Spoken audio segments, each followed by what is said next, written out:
The kitchen window rattled so hard I thought it was going to just shatter. No exaggeration. I honestly pictured glass flying everywhere and me standing there with a broom because the wind outside, this biting, howling, absolutely miserable Arctic wind, was throwing itself against my house. They were saying it was the worst blizzard to hit Colorado in 2 decades. Of course, that's when I look up and spot 3 shapes slogging their way through the whiteout headed straight for my front door. You ever get that feeling like, oh, this can't be good? Yeah, multiply that by 10. I lived in Thornton, a suburb north of Denver, in a little slice of suburbia called Meadowbrook Estates. Place had only been around for 5 years, brand new houses, neat lawns, you know the vibe. But with the new houses came an HOA. And not just any HOA either. This one started out normal, then out of nowhere it mutated into something like the Ministry of Silly Walks. If silly walks were replaced by threats of legal action for your grass being too long. The shift happened right around the time Patricia Vanderhoff became president. Patricia was, how do I put this, exactly what you'd picture if someone told you, imagine an HOA president. 53, never a hair out of place, always rocking that not-so-subtle athleisure that probably cost more than my car payment, and she had this face like she'd just caught a whiff of expired milk. White Mercedes SUV, license plate frame that said, blessed beyond measure. I don't think she's ever worked a real job. Her husband, though, cashed in during the dot-com boom, so there's that. Oh, sorry, forgot to introduce myself. I'm Vincent Lawson.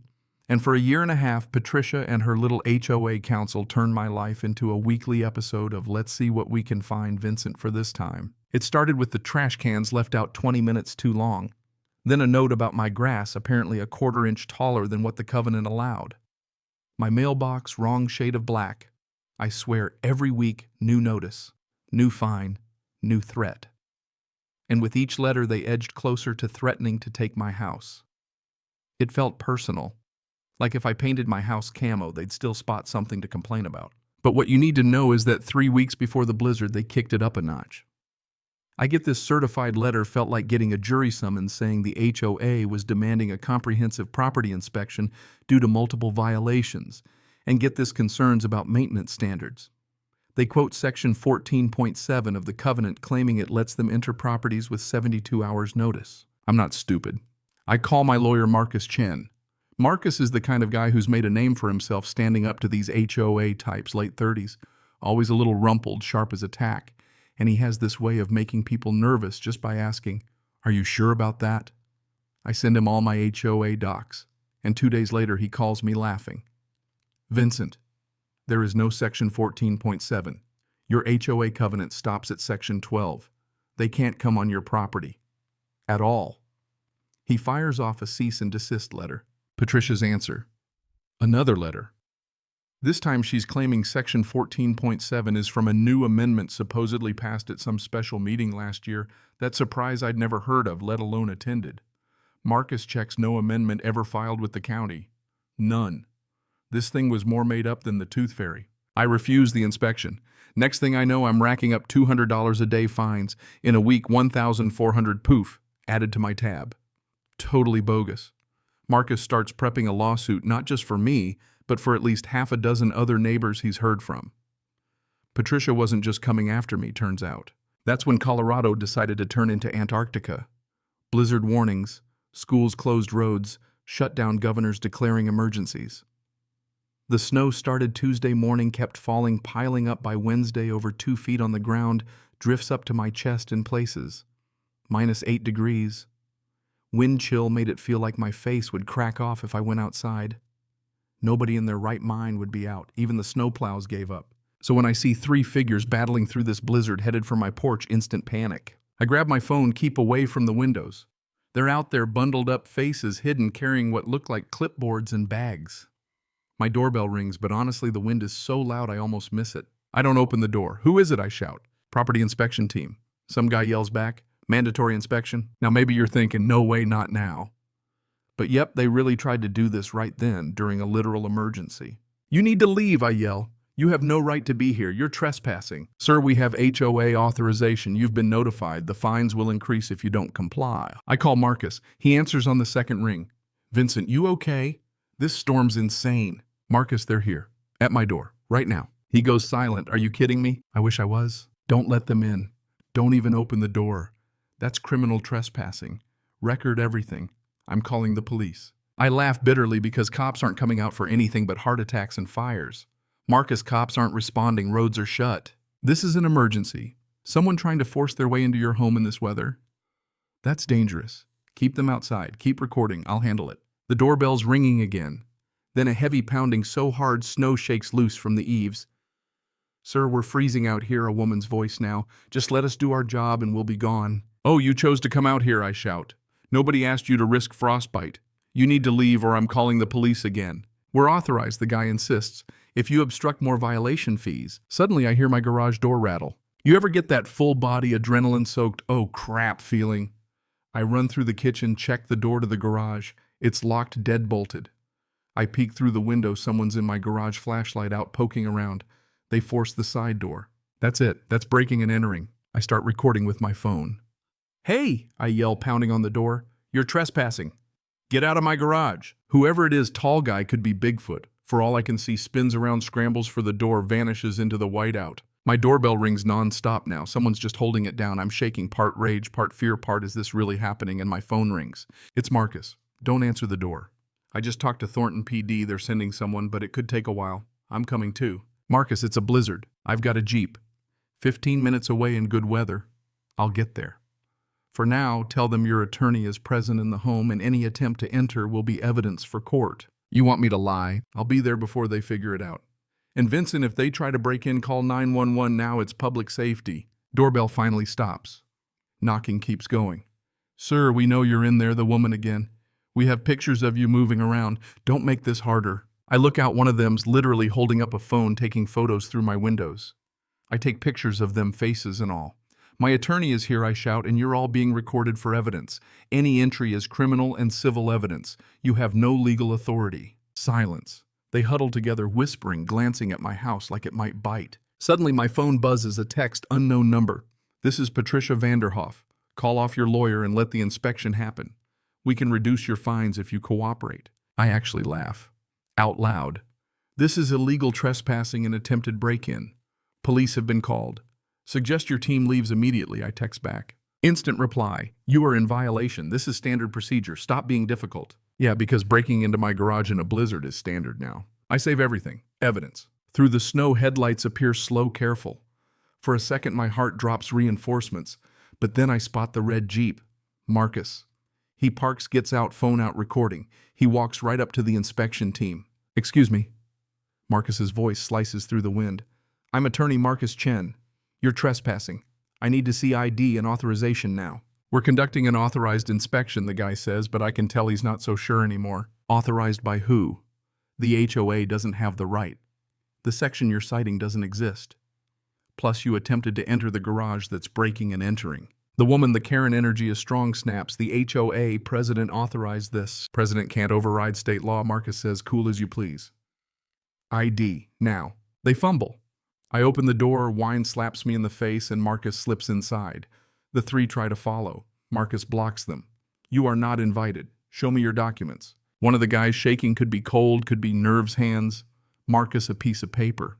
He barely looks at it. This is a photocopy of a fake document. Wrong formatting, no county stamp, no signatures. Fake. That's what Patricia gave us, the guy protests. And who are you? I'm Brenda Walcott, HOA board. She's the right-hand woman, Patricia's shadow, always glaring at anyone who disagrees at meetings. And you, Marcus points at the men. Gary Peterson. Brenda's husband, one mumbles. Tom Aldrich. Contractor, the other says. You a licensed inspector, Marcus asks Tom. I do general contracting. Not what I asked. Licensed to inspect homes in Colorado. Tom shrugs. Not specifically, but I've got experience. Marcus turns to me. Vincent, did you know Brenda lives 4 houses down? I nod. Never liked her much. So let me get this straight, Marcus says to them. Voice carrying over the wind. During a blizzard, during a declared emergency, you three decided to trudge through snow to conduct an unauthorized inspection using a fake document. Brenda explodes because he keeps ignoring the rules. He thinks he's special. Marcus, dead calm. What rule required you to come out in a blizzard? Brenda sputters. He's had violations. Trash cans, lawn, mailbox. Those are exterior, already cited. None require entering his home. What were you actually hoping to find inside? Dead silence. Let me guess, Marcus says you just needed something to justify the harassment. Manufacture evidence. Brenda's voice goes shrill. This is harassment by him. We're just trying to maintain standards. You're trespassing, Marcus says flat. And you broke into his garage. Vincent has video. Tom's face drains. I didn't break anything, I just looked. You entered a locked structure. That's second-degree criminal trespass in Colorado, a felony if you intended a crime. I didn't intend a crime. Then why enter? Tom stares at Brenda, who suddenly looks like she wishes she'd never left the couch. Sirens. I swear I almost cheered. Police SUV crunches down the street. 2 officers in full snow gear get out, looking like this is the last place they want to be. Marcus flashes his ID. Officers, I'm attorney Marcus Chen, representing the homeowner. Trespassing and break-in attempt. The older officer, Rodriguez, steps up. All right, what's going on? Brenda jumps in. Officer, we're the HOA. Just a standard inspection. This homeowner's refusing. Rodriguez isn't buying it. Do you have legal authorization? Yes, in the covenant. He cuts her off. Does he have to let you on his property? Marcus steps in, explains fake section, bogus amendment, harassment, now attempted forced entry during a blizzard. He hands over the fake document. Rodriguez studies it, then looks at Brenda. Madam, this has no legal standing. You understand that, right? But Patricia, that doesn't make it legal. Turns to Tom. Sir, did you enter his garage? I just looked, didn't take anything. Did you have permission? The HOA. The HOA doesn't own that garage. Did the homeowner let you in? No answer. Rodriguez sighs. All right. Mr. Chen, does your client want to press charges? From my doorway, absolutely. Brenda gasps. You can't. We're your neighbors. You trespassed. Broke into my garage. Because your friend's on a power trip. Yeah, I'm serious. The other officer starts taking statements. I hand over the video. Marcus brings out the paperwork, the text messages from Patricia. Rodriguez tells them, you're all cited for trespassing. Mr. Aldrich, criminal trespass for the garage. Court dates will be mailed. Patricia gave you bad info. HOAS, don't get to enter private property. Not in Colorado. But he's violating standards, Brenda squeaks. That's a civil issue. Doesn't give you the right to break in. Gary tugs Brenda's arm. Let's go. No, Patricia said we had to. Said if we didn't, the lawyer would win and nobody would follow the rules. That right there, that was what Marcus needed. You could see it in his eyes. Miss Walcott, he says, are you saying Patricia specifically instructed you to do this to manufacture violations? Brenda realizes she's stepped in it. No, I meant follow proper procedures. Officer Rodriguez notes it. You said she told you to get proof. Citations handed out. The 3 of them slink away through the snow. I watch them drive off, Marcus beside me. Rodriguez turns to me. Get a restraining order. This isn't normal. Marcus grins, already working on it. After the officers leave, the house feels warmer. They really tried it, I say. They did more than try. We've got everything we need. The next hour, Marcus documents everything. He has Brenda on tape, Tom in my garage, the fake paperwork, the threatening texts. I'll file an emergency motion. Restraining order, then lawsuit for harassment, fraud, attempted entry. I want an audit. I bet Patricia's been running scams with fines. Days pass. Neighbors start reaching out one after another, sharing stories. 17 homeowners, same pattern. Petty violations, huge fines, threats, Patricia's friends getting away with anything. Lawsuit filed. Patricia, Brenda, the whole HOA board named. Damages for harassment, civil rights fraud. Emergency order granted, they can't contact me or set foot on my property. All bogus fines put on hold. Patricia breaks the order, shows up at 7 a.m., pounding on my door, screaming. I don't answer. Police come. This time she's arrested for violating the restraining order, hauled away in handcuffs, still shouting. Local news runs the story. Turns out Patricia's been collecting $300,000 in fines, 10 times more than the previous board. The financial reports are unavailable. Classic. A few weeks later, the state does a full audit. Guess what? Patricia's been siphoning money for years. Embezzled over $400,000 plus overcharging fees, pocketing the rest. She gets arrested again, this time for felony theft and fraud. Brenda's charged as an accomplice. The criminal trial takes months. Tom Aldrich, remember him, flips, testifies. Patricia ordered him to find violations, even if you have to use your imagination. The jury convicts Patricia on every count. She gets 6 years in prison, Brenda probation, and a big fine. Civil suit follows. With the criminal conviction, it's a slam dunk. The insurance company settles $2.3 million split among the 17 families. I pay down a chunk of my mortgage. But the best part? The settlement forces the HOA to be rebuilt. Patricia and Brenda are barred for life. The rules get rewritten, fines voided, new board elected people who actually want to help.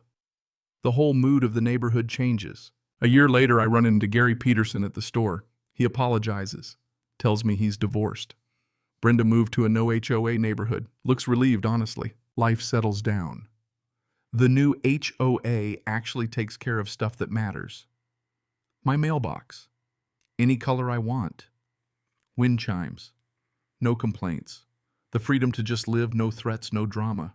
2 years on, a young couple pulls up. Hey, we're looking to buy. How's the HOA? I laugh. Got a minute? Let me tell you a story. I give them the short version. They can't believe it. HOA president went to jail board, overhauled, peace restored. Things are good now, I say. It's how it should be. That evening, I sit on my deck watching the sunset wind chimes tinkling. My phone buzzes a text from Marcus. New HOA case. Want to help prep homeowner fined for having the wrong color flowers. I laugh. Absolutely. Some people never learn. I raise my beer, toast the sunset, and you know what? Some fights are worth having, even if your enemies show up with clipboards and fake rules, especially then. You ever had to stand up to someone on a power trip? Someone who thought the rules were for everyone else? I want to hear your story. Where's the line between order and abuse? When does a little authority go too far? Let me know if you've tangled with an HOA or any bully who needed a lesson in real justice.